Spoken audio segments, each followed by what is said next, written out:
Welcome to the Mystery Shack, where the ordinary collides with the extraordinary. Today, we unravel a chilling tale rooted deep in the heart of Atlanta, Georgia. Picture this: a seemingly innocent religious program from the late 80s, one that aired without much fanfare, now tied to a string of unsettling events that defy explanation. From strange, unexplainable illnesses to a harrowing discovery buried within the show's footage, this story will pull you into the eerie shadows of the unknown. Brace yourself as we peel back the layers of darkness behind Words of Light with Reverend Marly Sachs. In the fall of 1987, Atlanta's WSB-TV2 was facing a scheduling gap in their Sunday morning lineup. After several local business owners made suggestions, the station chose to give the hour to a young reverend named Marly Sachs, allowing him to host a religious program. The show, titled Words of Light with the Reverend Marly Sachs, premiered on October 18th, with little to no fanfare or promotion. The format was simple, if not entirely unremarkable. Reverend Sachs would sit in a modest chair, reading passages from the Bible, offering interpretations, and explaining their relevance to modern life. It was a straightforward production, one that garnered a decent number of viewers in its early weeks.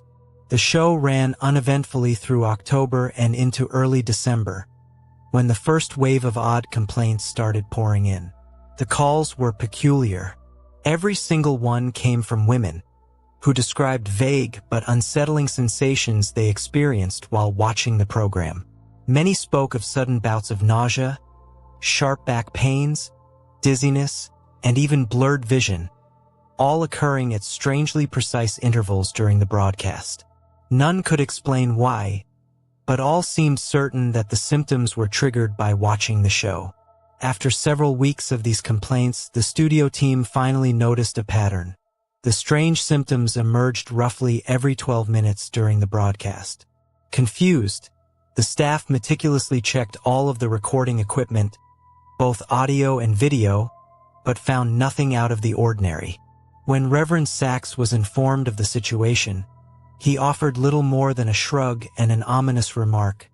"Some can't handle the voice of God." The station's head, unable to find any logical explanation, chose to keep the show on the air, despite the growing unease among viewers. By February, however, the show's viewership had plummeted, and the station made the decision to cancel Words of Light. The move was seen as necessary, particularly since the station needed more airtime to cover a far more pressing story: a devastating miscarriage epidemic sweeping the Atlanta area. Since November, over 300 healthy pregnant women had miscarried without any clear cause, leaving the CDC baffled and the community in fear. Reverend Sachs showed little emotion when told of the show's cancellation. In fact, his reaction could only be described as indifference. He neither protested nor questioned the decision, simply nodding as if he had been expecting it. After filming the final episode, he quietly left the studio without a word, and seemingly vanished. No one saw or heard from him again. No one ever heard from him again, not his former congregation, nor any member of the church. The studio moved on, filling the slot with an infomercial and shifting its focus to the ongoing miscarriage epidemic. A year and a half later, an intern at the WSB studios stumbled upon the old tapes of Words of Light while searching for stock footage for a new piece the station was working on. The Atlanta incident, as the miscarriage epidemic had come to be known in medical journals, had ended 3 months after the show's cancellation, and by then, it had mostly faded from public memory. The intern, eager to help with the project, began reviewing the tapes, unaware of the chilling discovery he was about to make. While trying to stop one of the recordings at exactly 10 minutes and 45 seconds, he mistakenly pressed the fast-forward button too hard, causing it to jam. As the footage sped by, he fumbled to free the button with a screwdriver. When he finally succeeded, the tape halted abruptly at 32 minutes and 1 second. What he saw on the screen made him fall out of his chair. Filling the entire frame was the image of a badly decomposed, severed head. The intern sat there, paralyzed by shock. After a few moments, he gathered his nerves and rewound the tape, then played it forward again to confirm what he had seen. His mind wasn't playing tricks on him. The horrifying image was real. He continued watching the rest of the recording, determined to uncover more. What he found was even more disturbing. At precise 12-minute intervals, the grotesque image of the head flashed on screen for just a single frame. Shaken but skeptical, the intern brought the footage to one of the station's film technicians, expecting to be laughed off as the victim of a prank. But the technician was just as puzzled. The tapes had been untouched since the show was canceled. Intrigued and alarmed, the intern convinced the technician to stay after hours and help him go through every episode of Words of Light.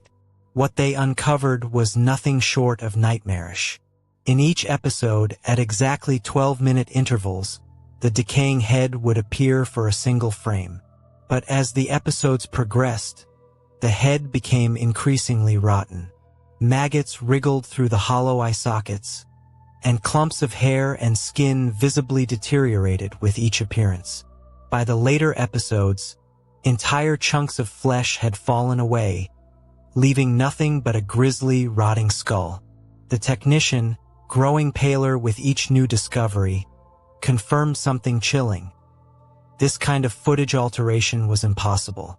There were no signs of tampering, no splicing of film, no edits of any kind.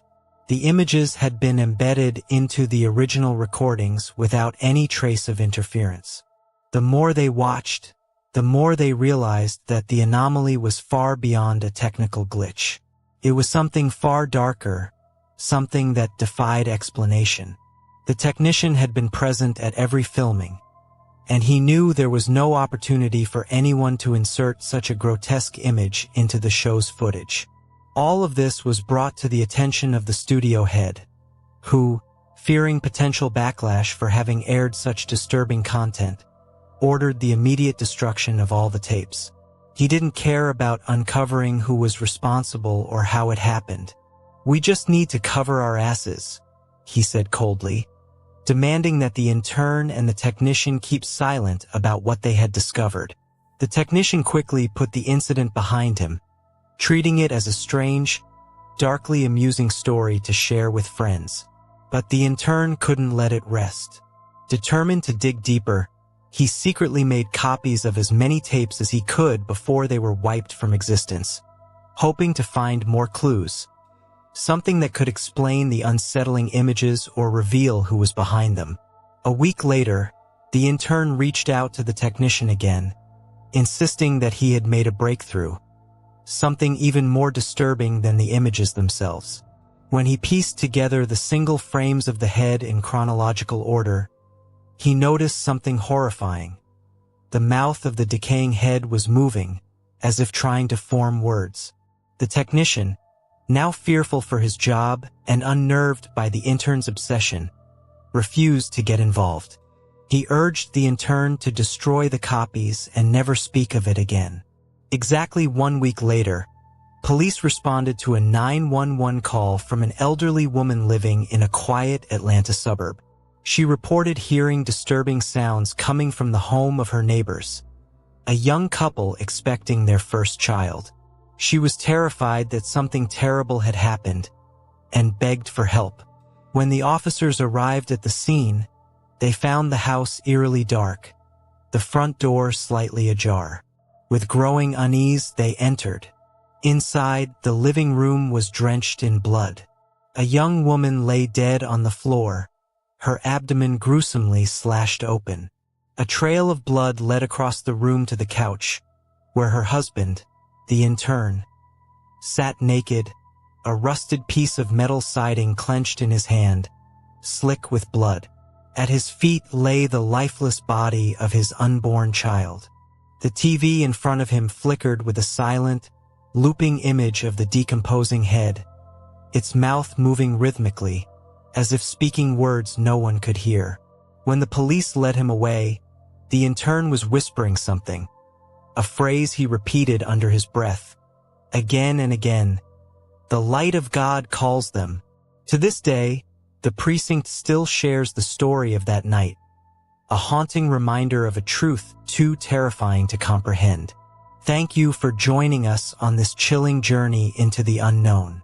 If the unsettling tale of Reverend Marly Sachs and the chilling words of light sent shivers down your spine, don't forget to give this video a thumbs up and subscribe for more terrifying stories that linger long after the lights go out. We'd love to hear your thoughts and theories in the comments, and be sure to click the bell icon so you're always the first to uncover the darkest mysteries from the Mystery Shack.